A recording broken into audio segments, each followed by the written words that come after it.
Ashama harka fuune kabajamtootaaf hordoftoota chaanaala keenya baga gara chaanaala keenyaatti dhuftan isiniin jecha jalqaba namoonni chaanaala keenyaaf haaraa taatan chaanaala keenya subscribe gochuun maatii nuuf ta'uun jajjabeessaa isiniin jenna. Viidiyoo har'aa keessatti jechuudha ani kan isinitti argisiisu jechuudha haala kaayin maastirii keessatti jechuudha suuraalee slide show gochuun suuraalee yaadannoo keessanii bakka tokkotti walitti qabuun haala miidhagaa ta'een background isaa muuziqii yookiin waan barbaadanitti dabaluun itti fayyadamtan isinitti argisiisa. Application Kind Master fayyadamuudhaan jechuudha. Kind Masterii keessan fayyadamtanii jechuudha. Waan kana edit godhachuu dandeessaniin isinitti argisiisa jechaadha. Kanas Kind Masterii keessan jalqaba haala kanaan ni bantan jechuudha. Haala kanaan yoo bantan Kind Masteriin keessan bifa kanaan yeroo kamuu kan banamu jechuudha.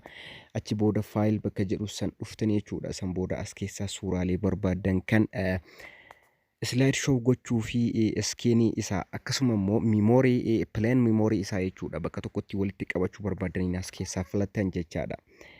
Anamma suuraalee hedduun as keessa jiran suuraalee kanneen filachuu danda'a jechaadha. Isin kan barbaadan filachuu dandeessanii anas keessaa filadhee isinitti argisiisa jechaadha.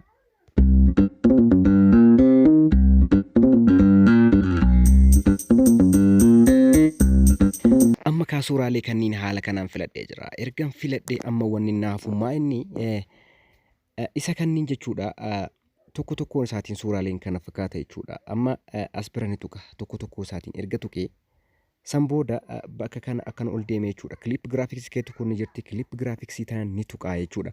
Clip graphics tan erga tuqee as keessa filannoo hedduun naa jira. Garuu an as keessa seenee jechuudha. Bakka asseetii kana jechaadha. As keessa seenee search godha jechuudha. As keessa seenee search godha memory jedheeti. Memory lane. Haala kanaan search godha. Search godhee naa dhufaa jechuudha. Sana booda download godhatan jechuudha. Daataa keessan bantanii download godhatanii erga download godhatan booda bakka kanatti isiniif dhufaa jechaadha.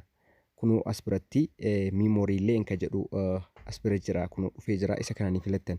Achi booda kan barbaadan as keessaa ni filattan jechuudha. Haala kanaan kanneen hunda keessaa kan isinitti mijateef kan isinitti bareede select gootan jechuudha.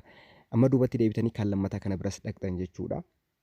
Kan lammataa isa kana bira dhaqxanii ammas as keessa clip graphics jedhu kana bira dhaqxanii achuma jechuudha memory lane ka jedhu kana bira dhuftan jechuudha. Memory lane ka jedhu kana click gootanii ni bantanii san booda kan barbaadan keessaa filattanii hana kanaan memory lane isinii godha jechuudha. Hunda isaa haaluma kanaan qindeeffattanii jechuudha.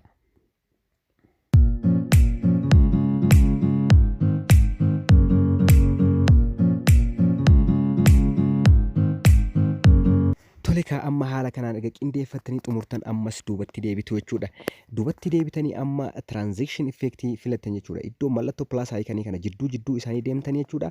Transaction effect filattan jechaadha. Transaction effect kunoo as bira hedduutu jira. Transaction effect as keessaa kan barbaadan filattanii anamma fakkeenyaaf isa kana filadhume presentation kana keessaa haala kanaan kan barbaadan kan isinitti tole inni filattan jechaadha.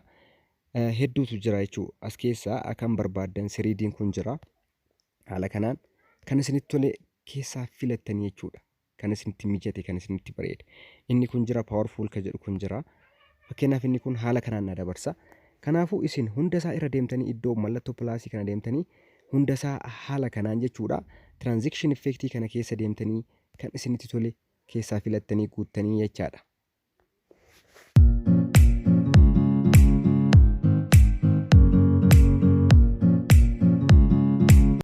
Amma xumureen jira jechaadha. Amma erga xumurees duubatti deebi'ee yeroo tokko tabsiisee isinitti argisiisa. Mee wanna uumamu waliin ilaallaa jechaadha. Mee amma tabsiisuuti waan uumamu wajjumaan ilaallaa. Jalqaba tabsiisuun dura as bira dhuftanii muuziqaa jedhu kana muuziqii asii pilaasitti gootan jechuudha. Kunoo fakkeenyaaf isa kana itti haa dabalu mi'aanii isa kana pilaas godha as biratti. Kana booda irraa murtanii jechuudha. Akkana siqtanii iddoo inni itti dhaabatu kanatti irraa katirraa gootanii irraa murtanii jechaadha. Amma mee tabsiisnee waliin ilaalla jechaadha. Mee haa tabsiisu amma. بل سلين كتبي عازم مما نسات يجرف طعم يأكل አልሆን ቢለኝ መርሳት ጨቋኝ ሲል ይዘልፋል ፍትሃዊ ወመሪ kana fakkaata jechuudha. Haala kanaan erga xumurtan sana booda gubbaa kan dhuftanii seef gochuudhaan itti fayyadamuu ni dandeessanii jechaadha. Bakka kana tuqxanii waan isin dhibu tokko hin qabu. Kan har'aaf jenne kanuma hora bulaa deebana.